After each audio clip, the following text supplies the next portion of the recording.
72세의 정심은 오늘도 혼자만의 시간을 보내고 있었습니다.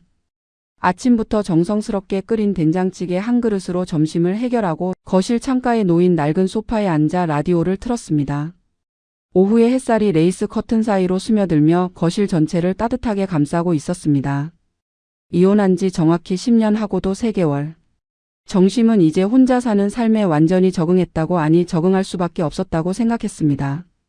30평대 아파트는 혼자 살기에 넉넉했지만 때로는 너무 넓게 느껴졌습니다. 거실 한쪽에는 딸 혜진이 사준 작은 화분들이 놓여 있었고 벽에는 손주들 사진이 액자에 담겨 걸려 있었습니다. 정심의 일상은 규칙적이었습니다. 아침 7시에 일어나 간단한 체조를 하고 근처 공원을 산책한 뒤 집으로 돌아와 청소와 빨래를 하고 오후에는 이렇게 라디오를 들으며 뜨개질을 하거나 책을 읽었습니다. 저녁에는 딸이나 친구들과 전화통화를 하고 밤 10시면 잠자리에 들었습니다. 그런데 오늘 오후 평온했던 일상에 금이 가기 시작했습니다. 휴대폰이 울렸습니다. 스마트폰 화면에 뜬 건 저장되지 않은 낯선 번호였습니다. 정심은 잠시 망설였습니다. 요즘 보이스피싱이 워낙 많다는 뉴스를 자주 봐서 모르는 번호는 받지 않는 게 습관이 되어 있었습니다. 하지만 혹시 병원에서 건강검진 결과라도 알려주는 건 아닐까 하는 생각에 결국 통화 버튼을 눌렀습니다. 전화를 받자마자 이상한 침묵이 흘렀습니다. 3초, 4초, 5초. 정심이 여보세요라고 다시 말하려던 순간 수화기 너머로 낯설지만 끔찍하게도 익숙한 목소리가 흘러나왔습니다. 정심아, 나야. 병호다. 그 순간 정심의 온몸이 굳어버렸습니다. 손에 들고 있던 휴대폰이 미끄러질 뻔했고 심장이 미친 듯이 뛰기 시작했습니다. 10년입니다. 10년 동안 단 한 통의 전화도 문자 메시지 하나도 없었던 그 사람. 이혼 서류에 도장을 찍고 집을 나가던 그날 이후 완전히 세상에서 사라진 줄만 알았던 전 남편 병호의 목소리였습니다. 정심의 머릿속이 하얗게 변했습니다.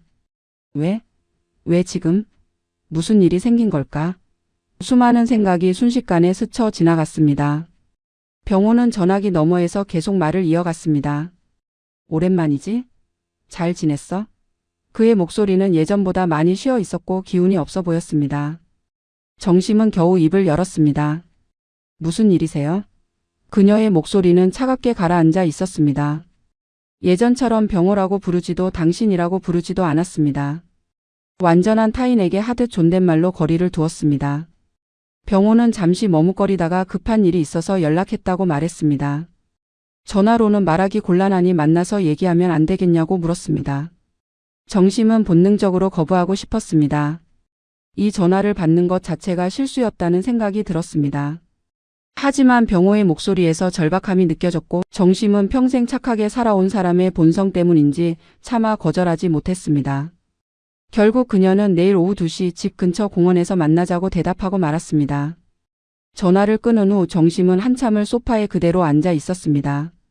라디오에서는 여전히 경쾌한 음악이 흘러나오고 있었지만 정심의 귀에는 아무것도 들리지 않았습니다. 그저 10년 전의 악몽 같은 기억들이 하나둘씩 되살아나기 시작했습니다. 다음 날 오후 정심은 약속 장소인 공원으로 향했습니다. 평소라면 가볍게 산책하던 익숙한 길이었지만 오늘은 발걸음이 무겁기만 했습니다. 손에는 식은땀이 배어 나왔고 가슴은 답답하게 조여왔습니다. 공원 입구의 벤치에 앉아 기다리는데 멀리서 절뚝거리며 걸어오는 한 남자의 모습이 보였습니다. 병호였습니다. 정심은 그를 보는 순간 충격을 받았습니다. 10년이라는 시간은 병호를 완전히 다른 사람으로 만들어 놓았습니다. 예전에는 그래도 건장한 체격에 씩씩하게 걷던 모습이었는데 지금 그의 모습은 형편없이 초라했습니다.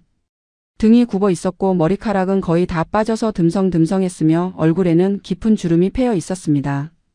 헐렁한 낡은 점퍼에 때가 탄 운동화를 신고 있었고 무엇보다 오른쪽 다리를 심하게 절뚝거리며 걸었습니다.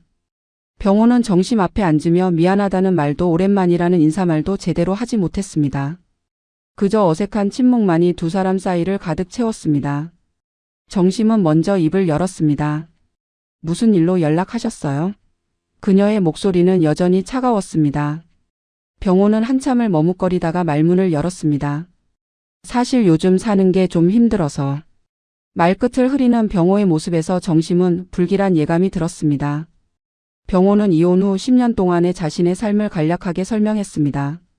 이혼 당시 가져간 재산으로 작은 사업을 시작했지만 6개월 만에 망했다고 했습니다. 그 후로는 일용직 노동자로 살아왔는데 건설 현장에서 일하다가 3층에서 떨어지는 사고를 당했다고 했습니다. 다리뼈가 부러지고 인대가 끊어져서 제대로 걷지도 못하게 되었고 병원비는 눈덩이처럼 불어났으며 산재 처리도 제대로 되지 않았다고 했습니다. 정심은 그의 말을 들으면서도 동정심이 잃지 않았습니다. 오히려 이 사람이 왜 10년 만에 나타나서 이런 이야기를 하는지 도대체 무엇을 원하는지가 두려웠습니다.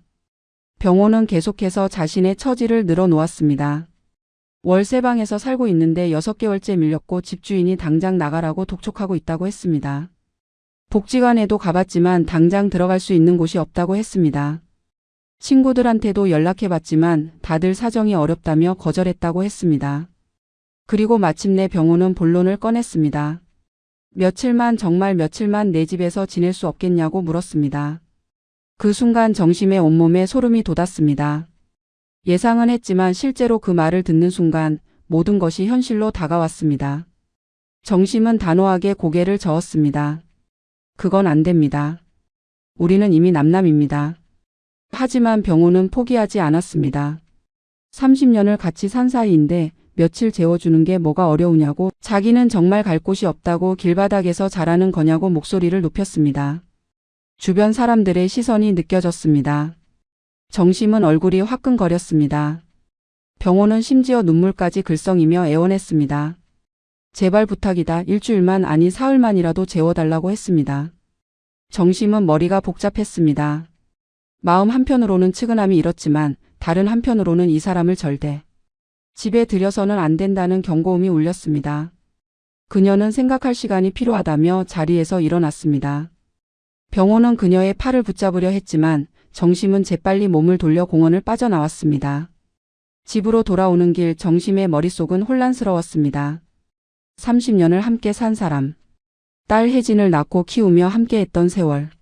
하지만 동시에 그녀를 무시하고 폭언을 퍼붓고 생활비도 제대로 주지 않았던 그 끔찍한 기억들. 이혼 당시 모든 재산을 챙겨서 나가버렸던 그 배신감.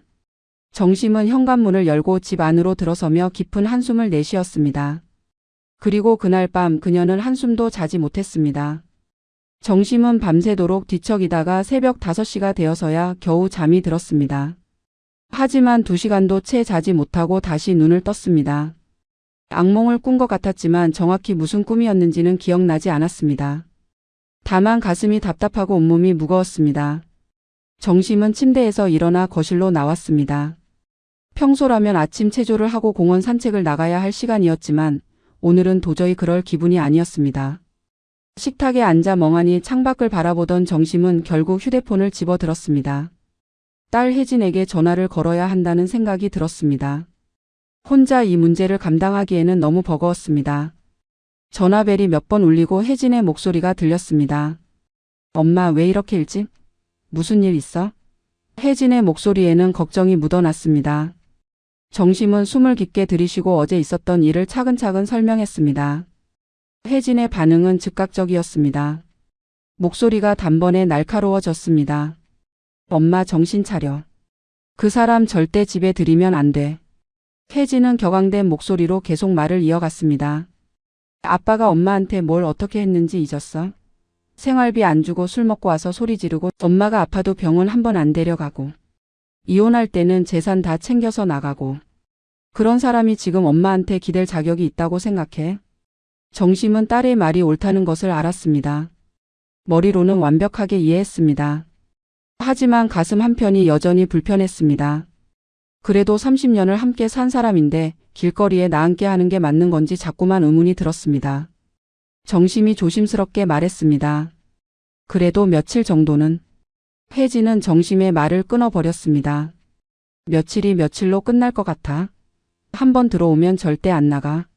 엄마도 알잖아. 아빠가 어떤 사람인지. 혜진은 더 강하게 경고했습니다.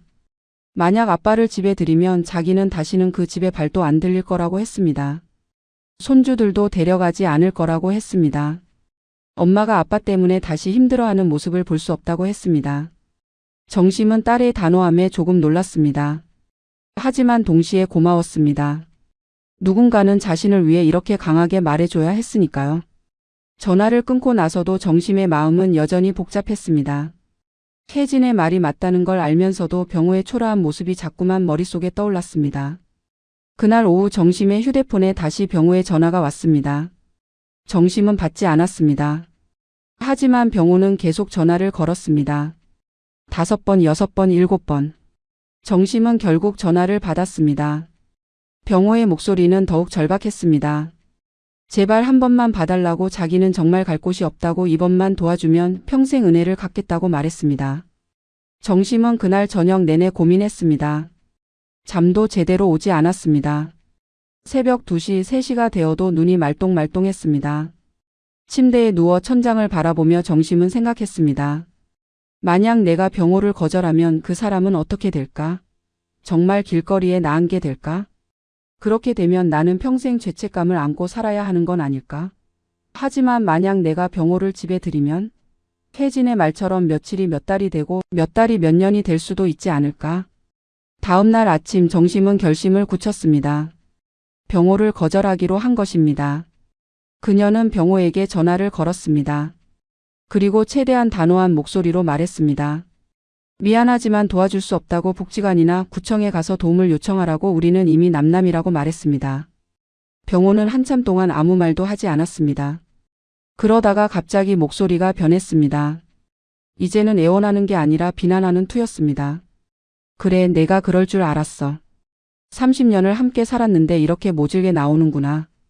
너도 사람이냐? 정심은 가슴이 찢어지는 것 같았지만 전화를 끊어버렸습니다. 전화를 끊은 후 정심은 그대로 식탁에 주저앉았습니다. 손이 떨렸고 눈물이 주르륵 흘러내렸습니다. 옳은 결정을 했다는 확신이 들면서도 동시에 엄청난 죄책감이 밀려왔습니다. 정심은 자신이 냉혹한 사람이 된 것 같았습니다. 하지만 그녀는 알고 있었습니다. 자신을 지키기 위해서는 이렇게 할 수밖에 없다는 것을. 혜진에게 전화해서 병호를 거절했다고 말했습니다. 혜진은 안도의 한숨을 쉬며 잘했다고, 엄마가 용기 있는 결정을 했다고 칭찬했습니다. 그날 오후 정심은 억지로라도 일상으로 돌아가려고 노력했습니다. 빨래를 돌리고 설거지를 하고 거실을 청소했습니다.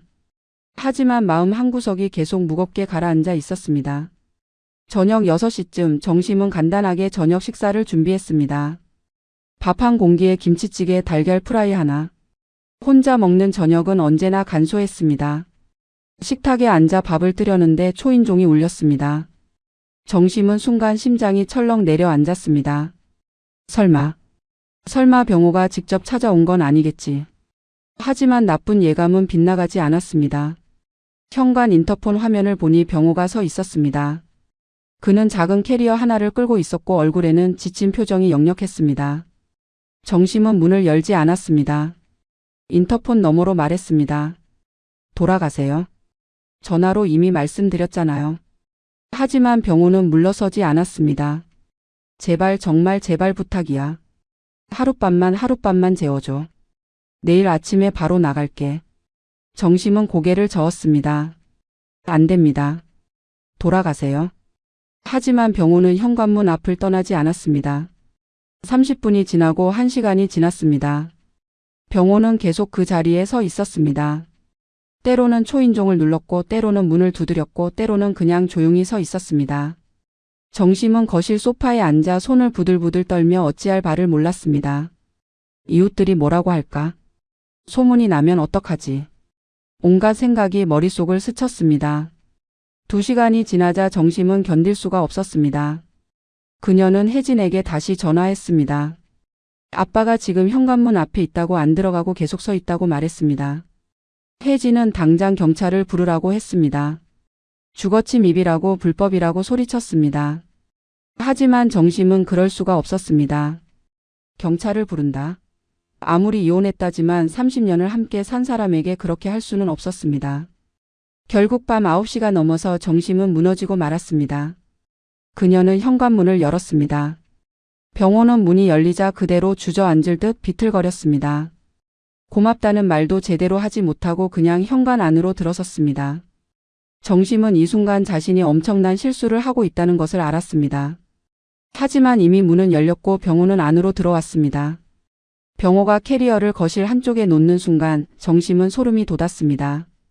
이건 시작에 불과하다는 예감이 들었습니다. 병호는 정심이 차려준 방으로 들어가며 고맙다고 짧게 말했습니다. 내일 아침 일찍 나가겠다고도 했습니다. 하지만 정심은 그 말을 믿지 않았습니다. 아니, 믿고 싶지 않았습니다. 그날 밤 정심은 자신의 방문을 잠그고 누웠습니다. 하지만 한숨도 잘 수 없었습니다. 거실 쪽에서 들려오는 병호의 기침 소리, 뒤척이는 소리 하나하나가 정심을 괴롭혔습니다. 다음 날 아침 정심이 일어나 보니 병호는 여전히 집에 있었습니다. 약속했던 대로 나가지 않은 것입니다. 병호는 거실 소파에 앉아 텔레비전을 보고 있었고 정심이 아침으로 먹으려고 냉장고에 넣어둔 우유를 마시고 있었습니다. 정심이 나가셔야 조라고 말하자 병호는 오늘 하루만 더 있겠다고 했습니다. 다리가 아파서 움직이기 힘들다고 했습니다. 정심은 더 이상 아무 말도 하지 못했습니다. 이미 모든 게 틀어지기 시작한 것입니다. 하루가 이틀이 되고 이틀이 사흘이 되었습니다. 병호는 집을 나가지 않았습니다. 처음에는 그래도 조심스럽게 행동했습니다. 정심에게 미안하다는 말도 했고 최대한 눈에 띄지 않으려고 노력하는 것처럼 보였습니다. 하지만 시간이 지나면서 병호의 태도는 조금씩 변하기 시작했습니다. 이제는 정심에게 허락을 구하지 않고 냉장고를 열었습니다. 정심이 장을 봐서 사온 과일을 마음대로 먹었습니다. 거실 소파를 자기 전용 공간인 양 차지하고 하루 종일 텔레비전을 봤습니다. 정심이 가장 견디기 힘든 건 병호의 그 당연하다는 듯한 태도였습니다. 마치 자신이 이 집의 주인인 것처럼, 아니 여전히 정심의 남편인 것처럼 행동했습니다. 정심이 설거지를 하고 있으면 뒤에서 물 좀 떠달라고 했습니다. 정심이 청소를 하려고 하면 자기는 텔레비전을 보고 있으니까 나중에 하라고 했습니다. 정심이 일찍 자려고 방에 들어가면 거실에서 텔레비전 볼륨을 더 크게 틀었습니다. 일주일이 지나자 상황은 더욱 악화되었습니다. 병호는 아침에 늦게 일어나서 정심이 준비해둔 아침 식사를 먹고 낮에는 소파에 누워 낮잠을 자고 저녁에는 정심이 차려준 저녁 식사를 먹었습니다. 설거지는 당연히 정심의 몫이었습니다. 빨래도 정심이 했습니다. 병호는 자기 옷가지들을 빨래 바구니에 던져 넣으며 빨아달라고 했습니다. 정심은 처음에는 거절하려 했지만 병호의 눈빛이 점점 날카로워지는 게 느껴져서 결국 말없이 빨래를 했습니다. 정심은 매일 아침 눈을 뜨는 게 두려웠습니다. 거실로 나가면 병호가 있을 거라는 사실이 공포로 다가왔습니다. 자신의 집인데도 불구하고 정심은 마치 침입자처럼 조심조심 움직여야 했습니다. 부엌에서 요리할 때도 소리를 내지 않으려고 애썼고 거실을 지나갈 때도 병호의 눈치를 봤습니다. 텔레비전 소리가 너무 크다고 말하고 싶었지만 차마 그러지 못했습니다. 병호가 화를 낼까봐 두려웠기 때문입니다. 어느 날 저녁 정심은 용기를 내서 병호에게 말했습니다. 이제 그만 나가서 자립할 방법을 찾아보는 게 어떻겠냐고 조심스럽게 제안했습니다. 구청에 가면 여러 복지 프로그램이 있을 거라고 자신이 함께 알아봐 주겠다고 말했습니다. 하지만 병호의 반응은 차갑기만 했습니다. 그는 정심을 똑바로 쳐다보며 말했습니다. 나를 쫓아내려는 거야? 30년을 같이 산 사이인데 이렇게 매정하게 나올 수 있어? 정심은 아무 말도 하지 못했습니다. 병호는 계속해서 말했습니다. 우리가 이혼은 했지만 그래도 혜진이 아빠고 너는 내 아내였잖아. 지금 내가 힘든 상황인데 좀 도와주는 게 그렇게 어려운 일이야? 병호의 말에는 일리가 있는 것처럼 들렸지만 정심은 뭔가 잘못되었다는 걸 느낄 수 있었습니다. 하지만 무엇이 잘못된 건지 명확하게 말할 수가 없었습니다. 그저 가슴이 답답하고 숨이 막힐 뿐이었습니다. 이틀 후 더 심각한 일이 벌어졌습니다. 정심이 장을 보러 나간 사이 병호가 정심의 방에 들어간 것입니다. 정심이 집으로 돌아와 보니 자신의 방문이 열려 있었고 책상 위에 놓아둔 서류들이 뒤죽박죽 섞여 있었습니다. 정심은 심장이 쿵쾅거렸습니다. 그 서류 속에는 정심의 통장 사본과 연금 수령 내역서가 있었습니다. 병호가 그걸 본 게 분명했습니다. 정심은 거실로 나가 병호를 마주했습니다. 병호는 아무렇지 않은 듯 텔레비전을 보고 있었습니다. 정심이 떨리는 목소리로 물었습니다. 제 방에 들어가셨어요? 병호는 대수롭지 않다는 듯 대답했습니다. 휴지가 필요해서 좀 찾아봤어. 그게 뭐 어때서? 정심은 분노가 치밀어 올랐지만 참았습니다. 대신 차갑게 말했습니다. 제 방에는 허락 없이 들어오지 마세요. 우리는 남남입니다. 병호의 얼굴이 일그러졌습니다. 남남? 그래, 남남이지. 그런데 남남한테 집을 빌려주고 밥을 해주고 빨래를 해주는 사람이 어디 있어? 웃기는 소리 하지 마. 정심은 할 말을 잃었습니다. 병호는 자리에서 일어나 정심에게 다가왔습니다. 그의 표정은 냉소적이었고 눈빛은 날카로웠습니다. 정심은 본능적으로 한 걸음 뒤로 물러섰습니다. 이 순간 정심은 깨달았습니다. 자신이 엄청난 위험에 처해 있다는 것을. 병호를 집에 들인 건 단순한 실수가 아니라 재앙이었다는 것을. 그날 밤 정심은 혜진에게 전화했습니다. 모든 상황을 설명했습니다. 병호가 자기 방에 무단으로 들어간 일, 점점 더 주인 행세를 하는 일, 자신을 통제하려 드는 일. 혜진은 폭발했습니다. 당장 집에서 내쫓으라고 안 나가면 경찰을 부르라고 소리쳤습니다. 하지만 정심은 그럴 용기가 없었습니다. 병호가 무슨 짓을 할지 모른다는 두려움이 컸습니다. 병호가 정심의 집에 들어온 지 2주가 지났습니다. 상황은 걷잡을 수 없이 악화되고 있었습니다. 병호는 이제 완전히 이 집의 주인인 것처럼 행동했습니다. 아침에 일어나면 정심에게 아침 식사를 차려달라고 요구했고 마음에 안 들면 짜증을 냈습니다. 어느 날은 계란 프라이가 너무 익었다고 화를 냈고 어느 날은 밥이 너무 대다고 불평했습니다. 정심은 자신의 집에서 마치 고용된 가정부처럼 느껴졌습니다. 더 끔찍한 건 병호가 돈 이야기를 꺼내기 시작했다는 것입니다. 어느 날 저녁 식사를 마친 후 병호가 정심에게 말했습니다. 우리 같이 사는 거 어때? 이혼은 했지만 그래도 가족이잖아. 정심은 귀를 의심했습니다. 같이 산다니 무슨 소리인지 이해할 수가 없었습니다. 병호는 계속 말했습니다. 내 연금으로 우리 둘이 살기에는 충분할 거야. 나도 조만간 기초연금 신청할 거고. 그럼 우리 둘이 힘을 합쳐서 살 수 있어. 정심은 온몸이 얼어붙었습니다. 병호는 처음부터 이걸 노리고 있었던 것입니다.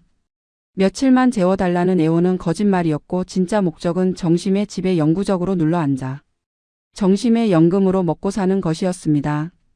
정심은 단호하게 거절했습니다. 그건 불가능합니다. 우리는 이미 이혼했고 다시 함께 살 생각은 없습니다. 나가주세요. 하지만 병호는 웃기만 했습니다. 나가? 어디로? 나한테 갈 곳이 있어 보여? 그리고 법적으로 보면 나는 지금 내 집에 머무르고 있는 거고 너도 동의했잖아. 강제로 내쫓으면 그게 불법이야. 정심은 말문이 막혔습니다. 병호의 말이 맞는지는 모르겠지만 어쨌든 자신이 처음에 문을 열어준 건 사실이었습니다. 다음 날 더욱 충격적인 일이 벌어졌습니다. 정심이 은행에 가려고 준비하는데 병호가 따라가겠다고 했습니다. 정심이 거절하자 병호는 우리 같이 사는데 뭐가 문제냐고 물었습니다. 정심은 어쩔 수 없이 병호와 함께 은행에 갔습니다. 은행에 도착하자 병호는 정심에게 통장을 보여달라고 했습니다. 정심이 거절하자 병호는 목소리를 높였습니다. 같이 살 거면 투명하게 해야지. 내가 뭘 숨기는 거야? 은행 안에서 사람들의 시선이 느껴졌습니다. 정심은 얼굴이 화끈거렸습니다. 부끄러움과 수치심에 정심은 그만 울음을 터뜨리고 말았습니다. 은행 직원이 다가와 괜찮으시냐고 물었고 정심은 아무렇지 않다고 둘러댔습니다. 병호는 정심의 팔을 잡아 끌며 집으로 돌아갔습니다. 집에 도착하자마자 병호는 정심을 거실 소파에 앉히고 말했습니다. 우리 관계를 확실히 정리하자. 내가 나를 도와주는 대신 나도 집안일 좀 거들게. 그리고 생활비는 내 연금으로 하되 내가 관리할게. 정심은 믿을 수가 없었습니다. 생활비를 병호가 관리한다니 이게 무슨 말도 안 되는 소리인지. 정심은 고개를 세차게 저었습니다. 절대 안 됩니다. 당장 나가세요. 하지만 병호는 움직이지 않았습니다. 오히려 정심에게 더 가까이 다가왔습니다. 정심아, 정신 차려. 지금 내 상황이 어떤지 알아? 너는 혼자 사는 늙은 여자고 나는 내 집에 합법적으로 머무르고 있어. 내가 나가고 싶지 않으면 안 나가. 그게 현실이야. 정심은 공포를 느꼈습니다. 이건 단순히 불편한 동거가 아니라 완전한 지배였습니다. 병호는 정심을 통제하려 들고 있었고 정심은 자신의 집에서조차 안전하지 않았습니다. 그날 밤 정심은 다시 혜진에게 전화했습니다. 혜진은 즉시 달려오겠다고 했습니다. 내일 당장 가겠다고 엄마를 혼자 두지 않겠다고 약속했습니다. 다음 날 오후 혜진이 정심의 집에 도착했습니다. 현관문을 열고 들어서는 혜진의 얼굴은 분노로 일그러져 있었습니다. 거실에서 텔레비전을 보고 있던 병호는 혜진을 보고도 전혀 놀라지 않았습니다. 오히려 반갑다는 듯 인사를 건넸습니다. 혜진아, 잘 왔다. 엄마가 좀 오해를 하고 있는 것 같은데 내가 와서 잘 됐어. 혜진은 병호의 말을 무시하고 엄마에게 다가갔습니다. 엄마 괜찮아? 정심은 딸의 손을 꽉 잡았습니다. 혜진은 병호를 똑바로 쳐다보며 말했습니다. 아빠 당장 나가세요. 여기는 엄마 집이고 아빠가 있을 곳이 아니에요. 병호는 웃으며 대답했습니다. 혜진아, 내가 내 엄마를 도와주는 거야. 내 엄마 혼자 살면 외롭잖아. 내가 있으면 좋지 않겠어? 혜진은 목소리를 높였습니다. 엄마가 아빠 때문에 얼마나 힘들어하는지 몰라요? 아빠는 도와주는 게 아니라 엄마를 괴롭히고 있는 거예요. 병호의 표정이 변했습니다. 이제 더 이상 웃지 않았습니다. 그의 눈빛은 날카로워졌고 목소리는 낮게 깔렸습니다. 혜진아, 내가 나한테 이래도 되는 거야? 나는 내 아빠야. 그리고 내 엄마랑 30년을 살았어. 그런데 내가 무슨 권리로 나한테 나가라고 해? 혜진은 한치도 물러서지 않았습니다. 30년을 살았으면서 엄마한테 뭘 했는데요? 생활비도 안 주고 포건하고 이혼할 때는 재산 다 가져가고. 그런 사람이 무슨 얼굴로 다시 돌아온 거예요? 분위기가 험악해졌습니다. 정심은 두 사람 사이에 서서 제발 그만하라고 애원했습니다. 하지만 혜진과 병호는 계속해서 말싸움을 벌였습니다. 결국 혜진이 최후 통첩을 던졌습니다. 오늘까지만 기다릴게요. 내일까지 안 나가면 경찰 부를 거예요. 그리고 법적으로 대응할 거예요. 병호는 비웃었습니다. 해봐. 법이 내 편일 것 같아? 혜진이 떠난 후 집안의 분위기는 최악으로 치달았습니다. 병호는 완전히 태도를 바꿨습니다. 이제는 정심에게 조심스럽게 대하지도 눈치를 보지도 않았습니다. 오히려 더욱 당당해졌고 심지어 위협적이기까지 했습니다. 그날 저녁 병호는 정심에게 직접적으로 말했습니다. 통장 비밀번호 알려줘. 우리 앞으로 같이 살 건데 투명하게 하자고. 정심은 단호하게 거절했습니다. 그건 제 개인적인 거예요. 알려드릴 수 없습니다. 병호는 냉소적으로 웃었습니다. 정심아, 너 지금 내가 농담하는 줄 아는 모양인데. 나는 진지해. 통장 비밀번호 알려주지 않으면 나는 이 집에서 절대 안 나가. 오히려 더 불편하게 만들어줄 수도 있어. 정심은 소름이 돋았습니다. 이건 명백한 협박이었습니다. 하지만 정심은 여전히 거절했습니다. 안 됩니다. 절대 안 돼요. 병호의 얼굴이 일그러졌습니다. 그는 갑자기 자리에서 벌떡 일어나 정심이 앉아있는 식탁으로 다가왔습니다. 병호는 식탁을 손바닥으로 세게 내리쳤습니다. 쾅! 소리와 함께 식탁 위에 놓여있던 컵이 흔들렸습니다. 정심은 겁에 질려 움찔했습니다. 병호는 정심의 얼굴을 가까이에서 노려보며 말했습니다. 좋아. 그럼 계속 이렇게 살아보자고. 너 편하게 살고 싶으면 내 말 들어. 아니면 계속 이렇게 불편하게 살든가.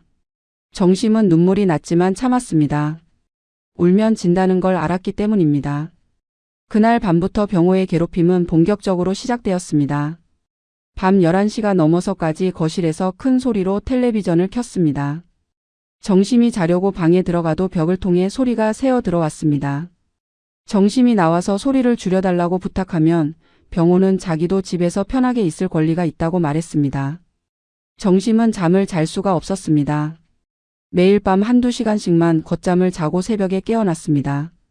다음 날 아침 정심이 부엌에서 아침 준비를 하고 있는데 병호가 나타났습니다. 그는 냉장고를 열어 정심이 아껴 먹으려던 과일들을 마음대로 꺼내 먹었습니다. 정심이 그건 제가 먹으려던 거라고 조심스럽게 말하자 병호는 대수롭지 않게 대답했습니다. 같이 사는데 내 거가 어딨어? 정심은 할 말을 잃었습니다. 병호는 계속해서 정심을 압박했습니다. 오늘 장 보러 갈 거면 나도 같이 가야겠어. 뭘 사는지 확인해야지. 정심은 더 이상 견딜 수가 없었습니다. 그녀는 혜진에게 다시 전화를 걸어 도와달라고 애원했습니다. 혜진은 변호사를 알아보고 있다고 했습니다. 법적으로 퇴거 명령을 받을 수 있는지 확인 중이라고 했습니다. 하지만 문제는 정심이 처음에 병호를 자발적으로 들였다는 점이었습니다. 변호사는 이 경우 강제로 내보내기가 쉽지 않다고 했습니다. 특히 병호가 이미 2주 이상 거주했기 때문에 법적으로 거주권을 주장할 수도 있다고 했습니다. 혜진은 그럼에도 포기하지 않았습니다. 엄마를 위해 할 수 있는 모든 방법을 동원하기로 결심했습니다. 우선 구청에 가서 상담을 받았습니다. 담당 공무원은 이런 경우 가정폭력이나 협박이 입증되면 조치를 취할 수 있다고 했습니다. 혜진은 엄마에게 병호의 모든 말과 행동을 일기처럼 기록하라고 했습니다. 나중에 증거로 쓸 수 있다고 했습니다. 정심은 떨리는 손으로 공책을 펴고 매일 일어나는 일들을 적기 시작했습니다. 병호가 식탁을 내리친 일, 밤늦게까지 텔레비전 소리를 크게 틀어놓은 일, 냉장고를 마음대로 뒤진 일, 통장 비밀번호를 알려달라고 협박한 일. 하나하나 적다 보니 정심은 자신이 얼마나 끔찍한 상황에 처해 있는지 새삼 깨달았습니다. 이건 단순히 불편한 동거가 아니었습니다. 이건 학대였고 지배였고 폭력이었습니다. 일주일 후 상황은 더욱 악화되었습니다. 병호가 정심의 방에 또다시 무단으로 들어간 것입니다. 이번에는 서랍까지 뒤졌습니다. 정심이 소중하게 보관하던 도장과 통장이 서랍에서 꺼내져 있었습니다. 정심은 경악했습니다. 병호를 찾아가 따졌습니다. 제 물건을 왜 만지셨어요? 병호는 태연하게 대답했습니다. 어디 있나 확인한 거야. 걱정하지 마. 아직 안 가져갔어. 아직이라는 말에 정심은 등골이 오싹해졌습니다. 병호는 정심의 통장을 노리고 있었던 것입니다. 언젠가는 그걸 가져가려는 계획을 세우고 있었던 것입니다. 정심은 즉시 혜진에게 전화했고 혜진은 당장 오늘 은행에 가서 비밀번호를 바꾸라고 지시했습니다. 그리고 통장과 도장은 혜진이 보관하기로 했습니다. 정심은 병호가 외출한 틈을 타서 급히 은행에 갔고 비밀번호를 변경했습니다. 그리고 통장과 도장을 혜진의 집으로 가져갔습니다. 그날 저녁 병호는 정심이 외출했다 온 걸 알고 어디 갔다 왔냐고 추궁했습니다. 정심은 그냥 산책했다고 둘러댔지만 병호는 믿지 않는 눈치였습니다. 밤이 되자 병호는 다시 정심의 방으로 갔습니다. 서랍을 열어봤지만 통장과 도장이 없었습니다. 병호는 화가 난 듯 큰 소리로 정심을 불렀습니다. 통장 어디 있어? 정심은 떨리는 목소리로 대답했습니다. 그건 제 거예요. 알 필요 없어요. 병호의 얼굴이 붉게 변했습니다. 그는 정심에게 다가와 거친 목소리로 소리쳤습니다. 어디다 숨긴 거야? 당장 내놔. 정심은 뒤로 물러섰습니다. 하지만 병호는 계속 다가왔습니다. 정심은 공포에 질려 방문을 열고 밖으로 나왔습니다. 병호도 따라 나왔습니다. 두 사람은 거실에서 대치했습니다. 병호는 주먹을 불끈 쥐고 있었고 정심은 벌벌 떨고 있었습니다. 이 순간 정심은 생각했습니다. 이러다가 정말 큰일이 나겠구나. 그날 밤의 대치 상황은 결국 혜진의 긴급 출동으로 끝이 났습니다. 정심이 몰래 혜진에게 문자를 보냈고 혜진은 곧바로 달려왔습니다. 혜진이 현관문을 열고 들어섰을 때 병호는 여전히 정심을 압박하고 있었습니다. 혜진은 즉시 휴대폰을 꺼내 들었습니다. 지금 당장 엄마한테서 떨어지세요. 안 그러면 경찰 부릅니다. 병호는 혜진의 단호함에 잠시 주춤했지만 곧 비웃음을 지었습니다. 경찰? 경찰이 뭘 어떻게 하는데? 혜진은 실제로 경찰에 전화를 걸었습니다. 상황을 설명하고 도움을 요청했습니다. 20분 후 경찰 2명이 정심의 집에 도착했습니다. 경찰은 상황을 파악하고 병호에게 조용히 나갈 것을 권고했습니다. 하지만 병호는 완강했습니다. 자기는 법적으로 아무 문제가 없다고, 이 집 주인이 자발적으로 들여준 거라고, 자기를 내쫓는 게 오히려 불법이라고 주장했습니다. 경찰은 난처한 표정을 지었습니다. 병호의 말에도 일리가 있었기 때문입니다. 경찰은 정심에게 물었습니다. 어르신께서 처음에 이 남성을 집에 들이실 때 동의하신 게 맞습니까? 정심은 고개를 끄덕였습니다. 예, 하지만 며칠만 있다가 나간다고 해서. 경찰은 한숨을 쉬었습니다. 그렇다면 법적으로는 강제로 내보내기가 어렵습니다. 협의를 통해 해결하셔야 할 것 같습니다. 병호는 승리한 듯 웃었습니다. 경찰은 그래도 병호에게 조용히 지낼 것을 당부하고 떠났습니다. 경찰이 떠난 후 병호는 더욱 거만해졌습니다. 그는 정심과 혜진을 보며 말했습니다. 봤지? 법은 내 편이야. 너희가 뭘 어떻게 하든 나는 안 나가. 혜진은 분노로 떨었지만 어쩔 도리가 없었습니다. 그날 밤 혜진은 엄마를 자기 집으로 데려가려고 했습니다. 하지만 정심은 거절했습니다. 내 집을 두고 내가 왜 나가야 해? 그건 말이 안 돼. 혜진은 엄마의 고집에 답답했지만 그 마음도 이해했습니다. 다음 날부터 정심은 작전을 바꿨습니다. 병호와 정면으로 맞서는 대신 조용히 그를 압박하기 시작했습니다. 우선 식사를 만들어주는 걸 중단했습니다. 병호가 아침 식사를 차려달라고 하자 정심은 단호하게 말했습니다. 저도 제 식사만 챙깁니다. 당신 것은 직접 하세요. 병호는 황당하다는 표정을 지었지만 정심은 물러서지 않았습니다. 점심도 저녁도 마찬가지였습니다.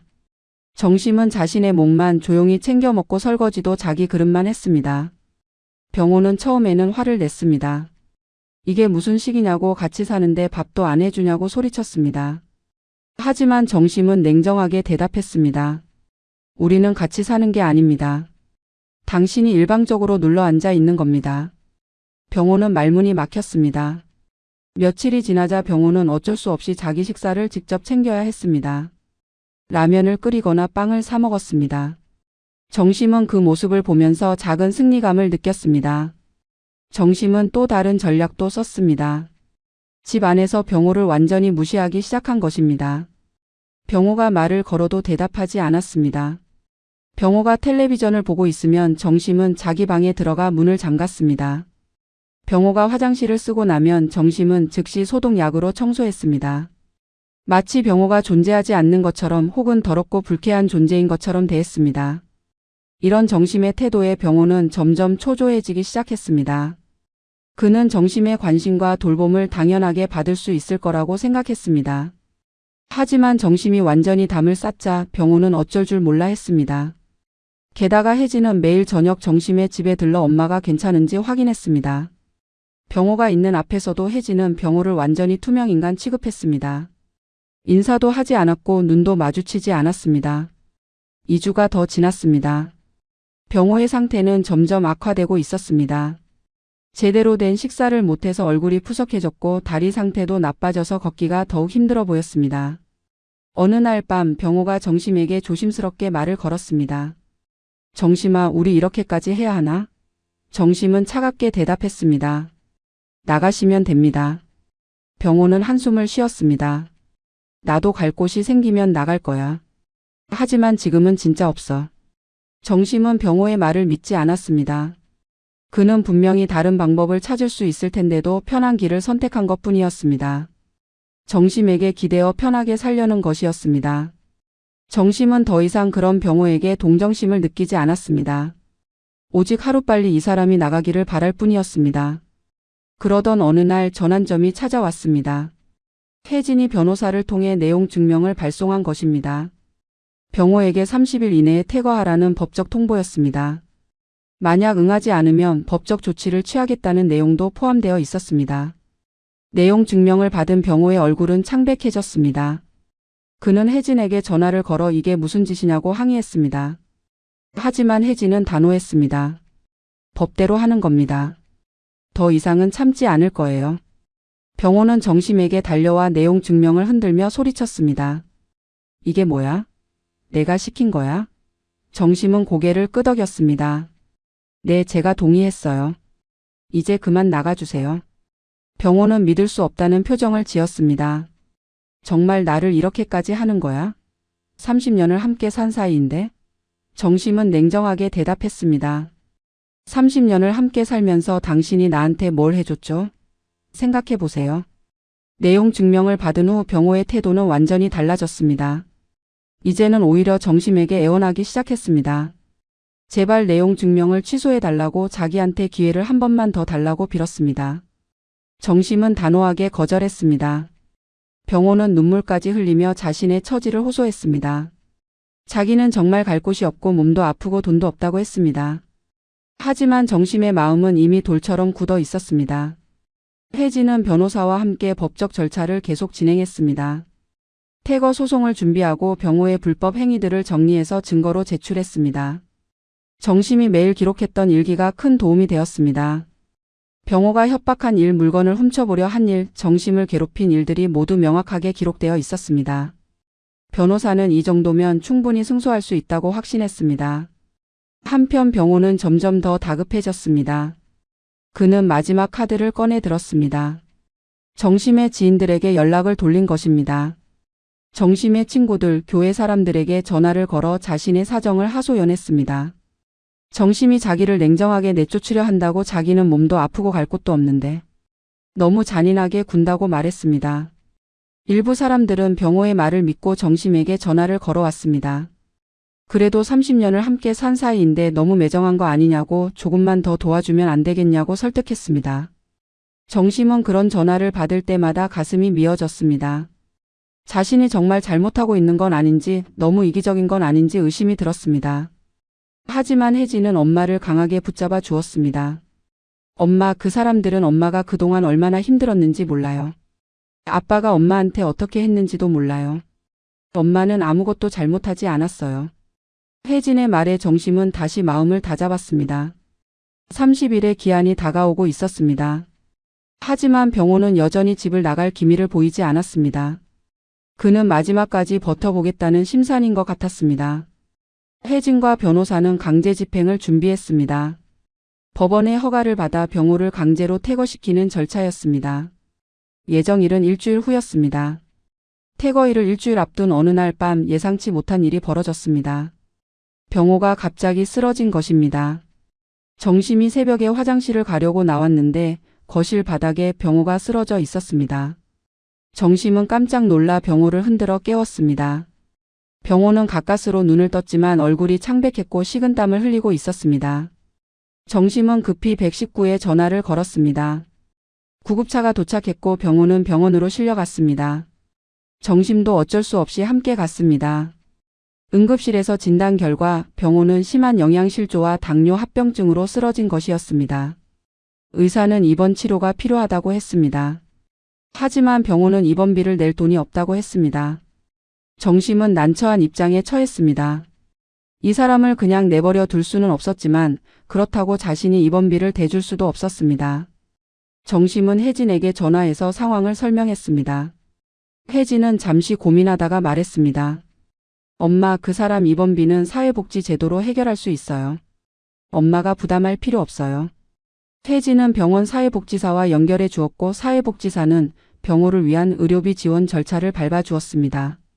병호는 결국 병원에 입원하게 되었습니다. 병호가 입원하는 동안 정심과 혜진은 병호의 짐을 정리했습니다. 캐리어 하나와 몇 가지 소지품이 전부였습니다. 정심은 그 초라한 짐을 보면서 복잡한 감정을 느꼈습니다. 한때는 함께 가정을 꾸렸던 사람, 딸을 함께 키웠던 사람. 하지만 이제는 이렇게 남는 게 없는 사람이 되어버렸습니다. 정심은 슬프기도 했지만 동시에 안도감도 느꼈습니다. 드디어 이 악몽이 끝나가고 있다는 안도감이었습니다. 병호는 2주 동안 입원했습니다. 그 사이에 퇴거 예정일이 지나갔고 법적으로 병호는 더 이상 정심의 집에 거주할 권리가 없었습니다. 병호가 퇴원할 때쯤 사회복지사는 병호를 위한 임시 거처를 알선해 주었습니다. 노숙인 쉼터였지만 적어도 지낼 곳은 생긴 것입니다. 병호는 어쩔 수 없이 쉼터로 가기로 했습니다. 퇴원 당일 정심은 병원에 가지 않았습니다. 혜진이 대신 갔습니다. 혜진은 병호에게 짐을 건네주며 차갑게 말했습니다. 앞으로 엄마한테 연락하지 마세요. 우리 가족한테 다시는 나타나지 마세요. 병호는 아무 말도 하지 못했습니다. 그저 고개를 푹 숙인 채 짐을 받아들고 쉼터로 향하는 차에 올랐습니다. 혜진은 그 모습을 끝까지 지켜봤습니다. 차가 완전히 사라질 때까지. 병호가 떠난 후 정심의 집은 다시 고요해졌습니다. 하지만 그 고요함은 예전과는 달랐습니다. 더 이상 두려움이 섞인 고요함이 아니었습니다. 평화로운 고요함이었습니다. 정심은 그날 저녁 혼자 식탁에 앉아 간단하게 저녁을 먹었습니다. 된장찌개 한 그릇, 김치 그리고 밥 한 공기. 소박한 식사였지만 정심은 그 어느 때보다 편안하게 밥을 먹을 수 있었습니다. 다음 날부터 정심은 집 안을 완전히 청소하기 시작했습니다. 병호가 썼던 방, 거실, 소파, 화장실 모든 곳을 깨끗하게 닦았습니다. 마치 병호의 흔적을 완전히 지우려는 것처럼 열심히 청소했습니다. 이틀 동안 청소를 하고 나니 집 안이 훨씬 밝아 보였습니다. 정심은 새 커튼도 달고 거실에 새 방석도 놓았습니다. 작은 변화들이었지만 정심에게는 큰 의미가 있었습니다.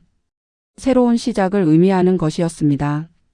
혜진은 매일 엄마에게 전화를 걸어 안부를 확인했습니다. 엄마 괜찮아? 밤에 잘 자? 정심은 딸의 걱정에 고맙다고 대답했습니다. 그리고 정말로 괜찮다고 오히려 이전보다 훨씬 더 잘 지내고 있다고 말했습니다. 실제로 정심은 그 어느 때보다 평온했습니다. 밤에 푹 잘 수 있었고 아침에 일어나면 상쾌했습니다. 더 이상 누군가의 눈치를 보지 않아도 되었고 자신의 집에서 자신의 시간을 온전히 보낼 수 있었습니다. 일주일 후 정심은 오랜만에 교회 친구들을 만났습니다. 친구들은 병호 이야기를 꺼냈습니다. 정심아, 그래도 좀 미안하지 않아? 그 사람도 나이 들고 아픈데. 정심은 이제 그런 말에 흔들리지 않았습니다. 그녀는 차분하게 대답했습니다. 미안하지 않아요. 저는 제가 해야 할 만큼 했어요. 그 사람이 저한테 했던 것들을 생각하면 저는 오히려 너무 많이 참았어요. 친구들은 정심의 단호한 말투에 더 이상 아무 말도 하지 못했습니다. 한 달이 지났습니다. 정심은 완전히 일상으로 돌아왔습니다. 매일 아침 일어나서 체조를 하고 공원을 산책하고 집에 돌아와 청소와 빨래를 하고 오후에는 라디오를 들으며 뜨개질을 했습니다. 저녁에는 혜진이나 친구들과 전화통화를 하고 밤 십시면 잠자리에 들었습니다.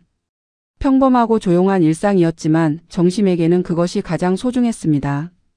어느 날 오후 정심은 거실 창가에 앉아 햇살을 쬐고 있었습니다. 따뜻한 봄 햇살이 레이스 커튼 사이로 스며들어 거실 전체를 감싸고 있었습니다. 정심은 눈을 감고 그 따스함을 느꼈습니다. 그리고 생각했습니다. 혼자 사는 게 외로운 게 아니구나. 오히려 잘못된 사람과 함께 있는 게 더 외로운 거구나. 진짜 외로움은 혼자 있을 때가 아니라 누군가와 함께 있는데도 이해받지 못하고 존중받지 못할 때 느끼는 거구나. 정심은 이제 자신의 선택에 대해 확신했습니다. 병호를 내보낸 건 옳은 결정이었습니다. 냉정한 결정이었지만 동시에 자신을 지키기 위한 필수적인 결정이었습니다. 정심은 72년을 살아오면서 많은 것들을 참고 희생했습니다. 하지만 이제는 자신을 위해 살아야 할 때라는 걸 깨달았습니다. 자신을 해치는 사람을 거부할 권리가 있다는 것을, 자신의 평화를 지킬 권리가 있다는 것을 배웠습니다. 그날 저녁 혜진이 손주들을 데리고 정심의 집에 놀러 왔습니다. 손주들은 할머니 집이 예전보다 훨씬 밝아졌다고 말했습니다. 할머니도 예전보다 훨씬 웃는다고 말했습니다. 정심은 손주들을 안으며 행복했습니다. 이런 소소한 행복이 진짜 행복이라는 걸 깨달았습니다. 큰 것이 아니어도 괜찮았습니다. 작은 평화, 작은 기쁨, 작은 안정감. 그것들이 모여 정심의 삶을 채워주었습니다. 밤이 되어 혜진과 손주들이 돌아간 후 정심은 혼자 침대에 누웠습니다. 고요한 밤이었습니다. 거실에서 들려오는 텔레비전 소리도 없었고 누군가의 기침 소리도 없었고 무거운 발걸음 소리도 없었습니다. 그저 조용하고 평화로운 밤이었습니다. 정심은 깊게 숨을 들이쉬었습니다. 그리고 미소를 지었습니다. 정심은 이제 알았습니다. 진짜 용기는 누군가를 받아들이는 것이 아니라 자신을 해치는 사람을 거절하는 데 있다는 것을. 진짜 사랑은 무조건 참는 것이 아니라 자신을 먼저 사랑하는 데서 시작된다는 것을. 진짜 가족은 혈연이 아니라 서로를 존중하고 아끼는 마음에 있다는 것을.